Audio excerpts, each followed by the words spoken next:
15 years that we need to change a few things, especially on devolution, as proposed by Bwana Odinga?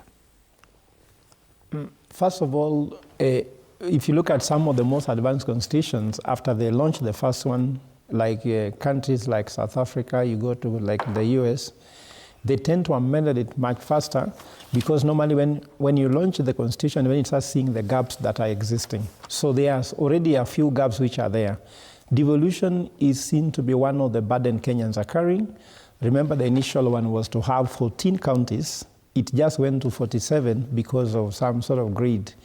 But also I have to say that if you demarcate Kenya into economic blocks, as an economist, the largest you can get is Kenya can only come up with 11 economic blocks. And I could even say when I wrote the manifesto for Azimio, we came with the regional manifesto, and you could actually put this country into 11 economic blocks. So the counties were more tribal lines than economic blocks, and therefore the burden of the counties is overbearing on people by having 47. Remember, Fred, can you imagine we have 47 sergeant at arms? Yes, used to have one.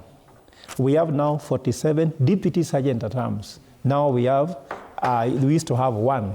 So can you imagine everything that was a National Assembly has been devolved downwards, but with no actually impact to the people. You look at the funds that comes from the national government to the counties, 85% is shared between the executive in the county assembly and the county assembly. So citizens are remaining only with 15%. Maybe if you wash a car of a politician, or maybe if they eat in a restaurant is what you get.